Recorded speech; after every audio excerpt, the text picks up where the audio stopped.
Aplicando então a conclusão daquela discussão que tivemos na aula passada sobre a segunda lei da termodinâmica e a camada limite, na otimização termodinâmica de aletas, mais especificamente aletas planas como a mostrada na figura na direita da tela, sobre a qual incide um escoamento de velocidade uniforme, U infinito, e temperatura T infinito. Ao incidir esse escoamento sobre essa aleta, se desenvolve então uma camada limite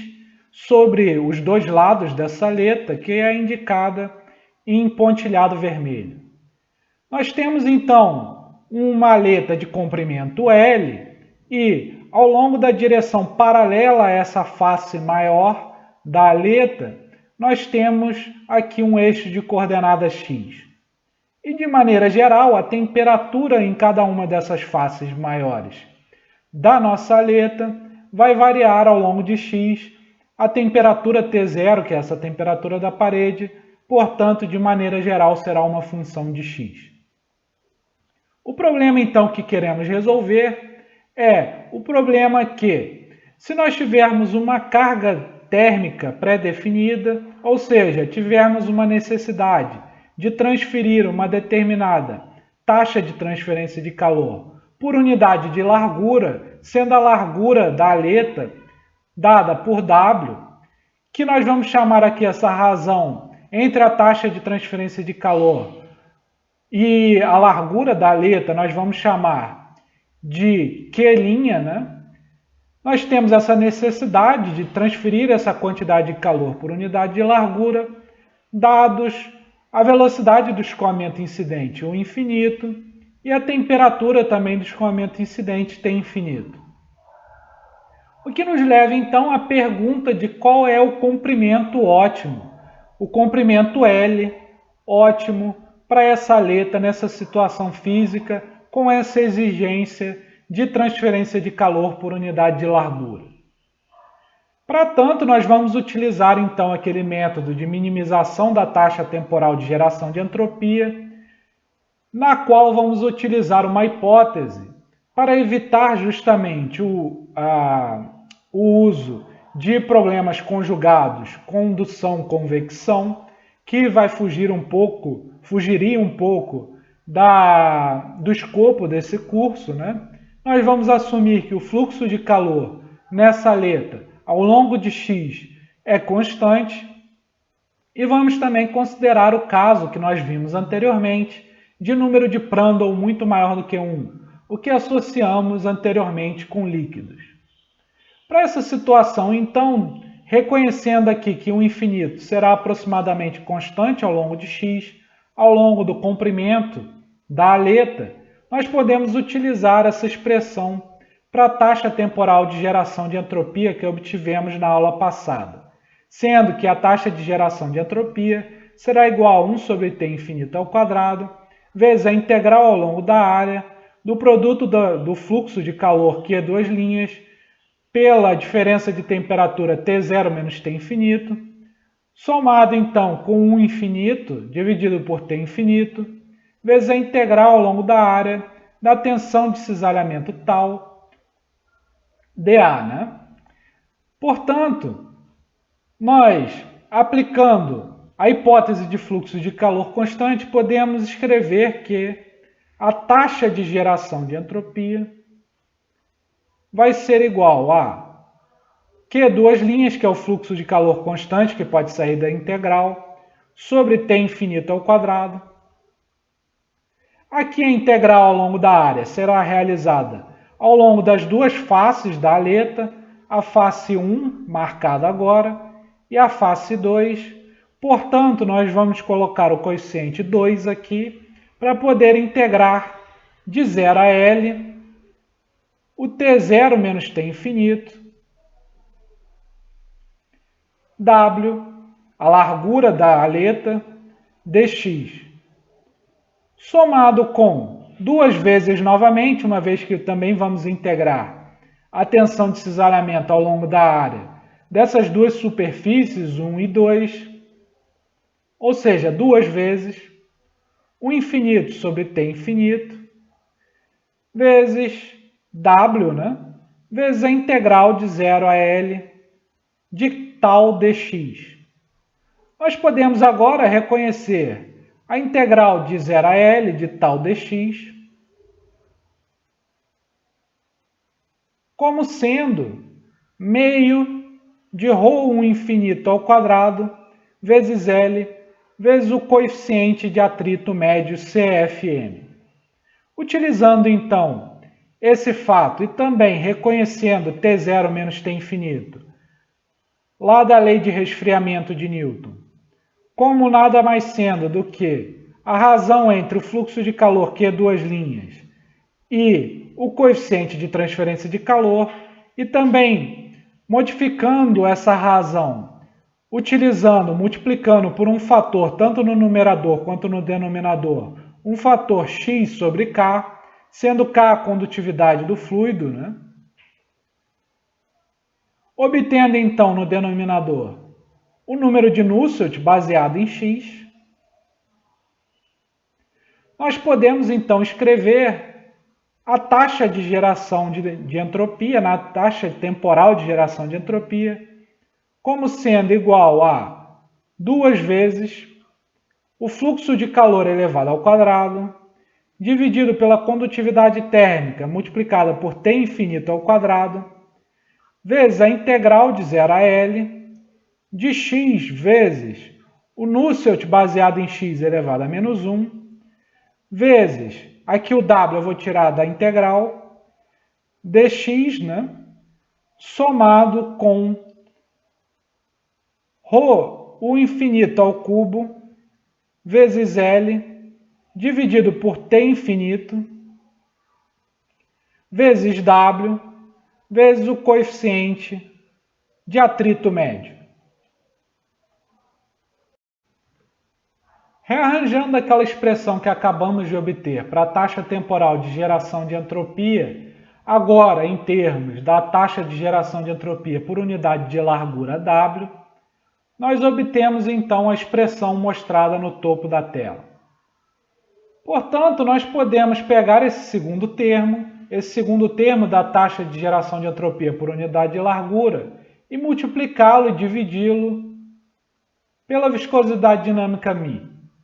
Além disso, podemos reconhecer que, ao combinar a massa específica com um dos U infinito, aqui do U infinito elevado ao cubo, e também com o comprimento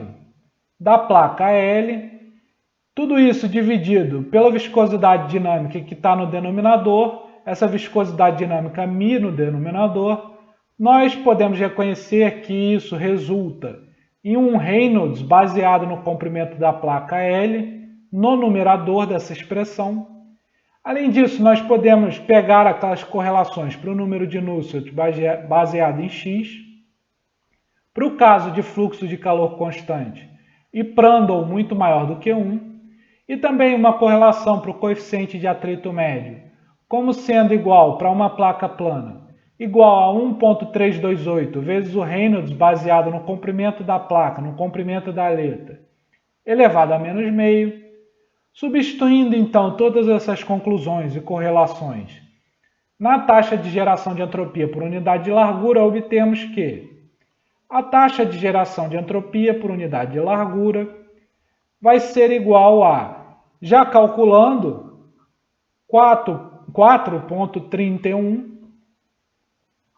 vezes o fluxo de calor elevado ao quadrado, dividido por kT infinito elevado ao quadrado,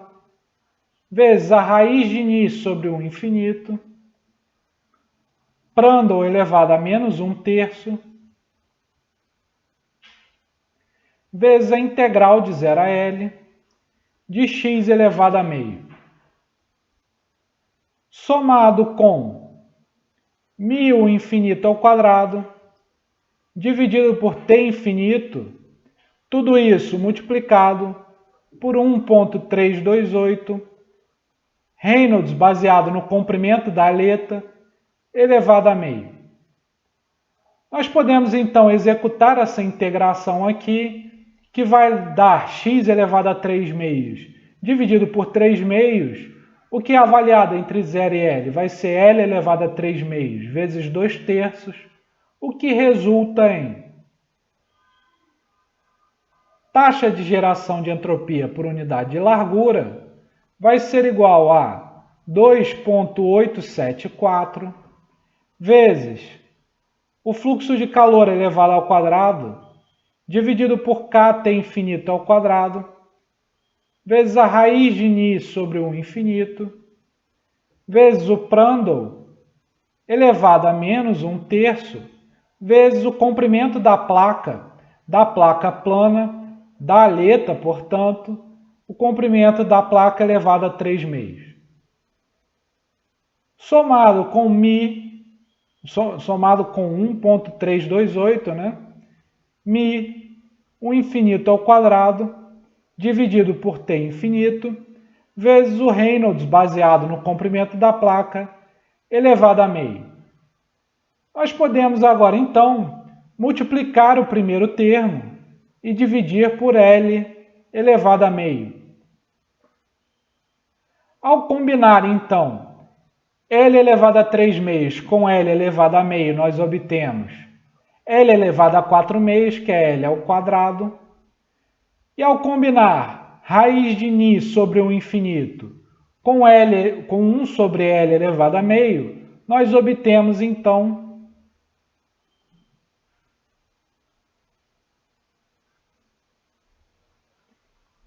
que esse termo nada mais é do que o Reynolds baseado no comprimento da placa, elevado a menos meio. Portanto, nós podemos escrever de maneira equivalente que a taxa de geração de entropia por unidade de largura tem que ser igual a 2,874 vezes o fluxo de calor multiplicado pelo comprimento da placa elevado ao quadrado, dividido por kT infinito ao quadrado, multiplicado por Reynolds, baseado no comprimento da placa elevado a menos meio, multiplicado por Prandtl, elevado a menos 1 terço. Tudo isso somado com 1,328, Mi vezes 1 infinito ao quadrado, dividido por T infinito, vezes o Reynolds baseado no comprimento da aleta elevado a meio. A partir da expressão que obtivemos agora há pouco e que é repetida aqui no topo da tela, nós podemos agora proceder com a otimização. Mas antes, nós temos que reconhecer que a taxa de transferência de calor, Q.0, dividido por W, para o caso da aleta, ela será 2 vezes o fluxo de calor vezes o comprimento da aleta. Portanto, nós podemos, ao rearranjar, chegar à conclusão de que o fluxo de calor multiplicado pelo comprimento da aleta, ele tem que ser igual a Q.0 sobre W, nós havíamos definido como Q', né? Tudo isso dividido por 2. Substituindo, então, essa conclusão na expressão para a taxa de geração de entropia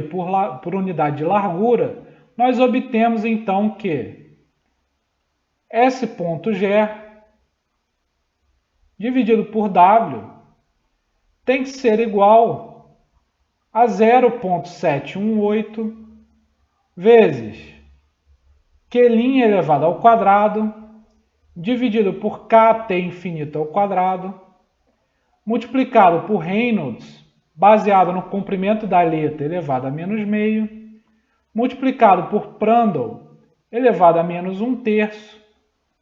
somado com 1,328 μ infinito ao quadrado, dividido por T infinito, vezes o Reynolds baseado no comprimento da aleta,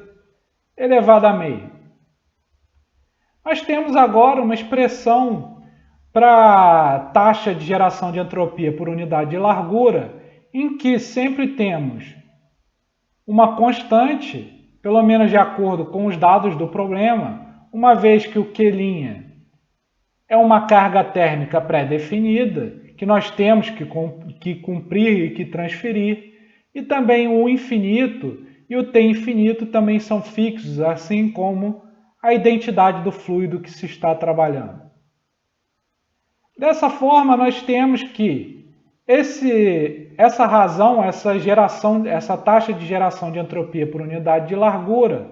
ela é uma função apenas do Reynolds, baseada no comprimento da letra. Dessa forma, nós podemos, então, achar o ponto ótimo ao derivar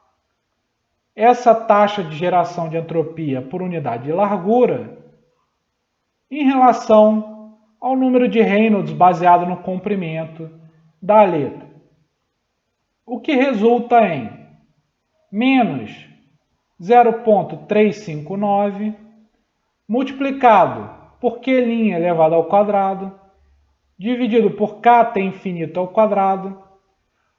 multiplicado por Prandtl elevado a menos 1/3, multiplicado por Reynolds, baseado no comprimento da letra, elevado a menos 3/2, somado com 0,664, μ infinito ao quadrado, dividido por T infinito, vezes Reynolds baseado no comprimento da letra elevado a menos meio. E isso, para acharmos o ponto ótimo, tem que ser igual a zero. Multiplicando então os dois lados da equação por Reynolds baseado no comprimento da letra elevado a 3/2, nós obtemos então, ao rearranjar, que 0,664 μ o infinito ao quadrado, o t infinito corta aqui, né? Um dos t infinito ao quadrado e o outro t infinito, portanto não precisamos repeti-lo, vezes o Reynolds baseado no comprimento da letra, terá que ser igual a 0,359 Q' elevado ao quadrado, dividido por Kt infinito, vezes Prandtl elevado a menos 1/3. Portanto, nós temos que o Reynolds ótimo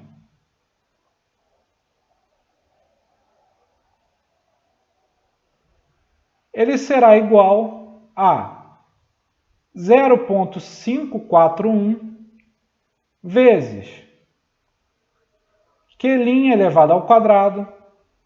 dividido por Kt infinito,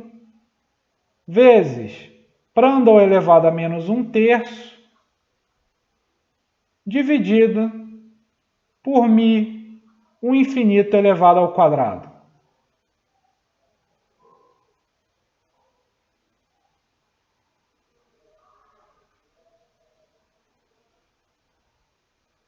E vocês podem conferir que, com a derivada segunda da taxa de geração de entropia por unidade de largura, a derivada segunda em relação ao Reynolds baseado no comprimento da letra, vocês podem concluir que essa derivada segunda é maior do que zero e que, portanto, esse Reynolds ótimo corresponde a um mínimo da taxa de geração de entropia por unidade de largura. Agora é simples obter o comprimento ótimo da letra a partir do número de Reynolds baseado nesse comprimento da letra que obtivemos agora há pouco e é repetido aqui nessa tela. Para tanto, basta utilizar a definição do número de Reynolds como sendo ρ, o infinito, vezes o comprimento ótimo, né? Dividido por μ, a viscosidade dinâmica, que vai ter que ser igual a 0,541 Q' elevado ao quadrado, dividido por Kt infinito, multiplicado por Prandtl elevado a menos 1/3, dividido por μ, o infinito ao quadrado. O μ pode ser cortado dos dois lados e nós podemos, ao rearranjar, obter o comprimento ótimo da aleta como sendo igual a 0,541 vezes Q' elevado ao quadrado, dividido por Kt infinito, vezes o Prandtl elevado a menos 1/3, dividido por ρ, o infinito elevado ao cubo. Nós podemos também, ao substituir esse número de Reynolds naquela expressão que tínhamos para a taxa de geração de entropia por unidade de largura, obter que a taxa de geração de entropia por unidade de largura, essa taxa mínima, para essa situação que estamos analisando, vai ser igual a 1,953 vezes o infinito multiplicado por Q' vezes μ dividido por Kt infinito elevado ao cubo, multiplicado por Prandtl elevado a menos 1/3, elevado a meio. Vocês podem agora, a partir de agora, calcular essa expressão para um caso particular e ver, por exemplo, setando o T0 lá da análise do teorema de Guy-Stodola como sendo o T infinito, vocês podem, a partir disso, calcular qual é a potência perdida. A potência perdida, por exemplo, se essa aleta fizer parte de um trocador de calor tubo-aletado ou algo semelhante.